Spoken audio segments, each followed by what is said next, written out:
FIFA World Cup 2026 brings scheduling disruptions for 13 NFL teams sharing stadiums. 13 teams must relinquish control of their stadiums for nearly 2 months, forcing them to disrupt daily operations. The countdown to the FIFA World Cup 2026 has officially entered its final sprint. With just over 50 days remaining until the massive opening ceremony and first match between Mexico and South Africa on June 11, the preparations have shifted from planning to physical transformation. Iconic venues like Estadio Azteca in Mexico City and SoFi Stadium in Los Angeles are receiving their final World Cup touches to accommodate the tournament's historic expansion. This will be the first time 3 nations share hosting duties for a field of 48 teams. The expanded format brings a total of 104 matches, requiring the use of 16 world-class venues. While Mexico and Canada provide 5 of those spots, the United States is supplying 11 stadiums, all of which are current NFL venues. This shared usage means that 13 NFL franchises, including the Jets, Giants, Rams, and Chargers, who share home turf, must navigate a summer of unprecedented logistical challenges. Manhattan block parties, how FIFA displaced the 2026 NFL Draft. The first tangible evidence of the soccer takeover is being felt by the New York Giants and New York Jets. Traditionally, both franchises host their NFL Draft fan parties at MetLife Stadium in East Rutherford. However, according to the Sports Business Journal, the venue is currently off-limits to the NFL, as FIFA crews have begun installing the natural grass pitch required for international play. As a result, both teams are taking their draft celebrations to the streets of Manhattan. The Jets will host fans at the South Street Seaport, while the Giants are heading to Hudson Yards for a draft night block party.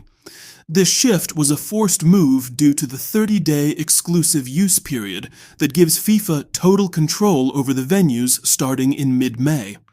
For stadium operations teams, this is a massive shift, as they must vacate their home until late July, right as the league begins ramping up for NFL training camp. Operational overhaul, how 13 teams are navigating the FIFA takeover. The disruption isn't just about party locations, it's a fundamental change to how NFL workforce and business operations function during the peak of the off-season. While teams like the Dallas Cowboys and Philadelphia Eagles have always been supportive of the global event, the reality of losing stadium access for 2 months has required significant adjustments across the board.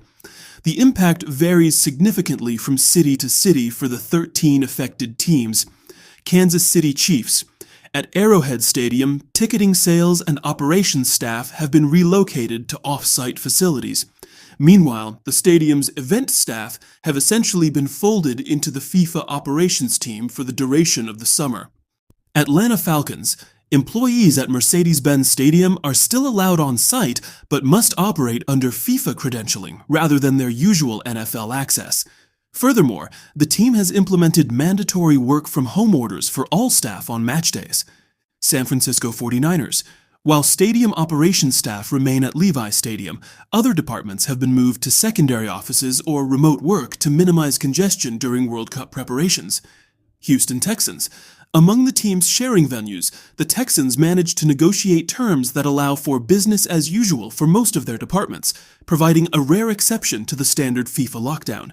Ultimately, these 13 teams, including the Seahawks, Patriots, Dolphins, and Rams, are proving that the NFL offseason is no longer a quiet time. Balancing the revenue-generating machine of the NFL with the world's largest sporting event is the new reality of 2026.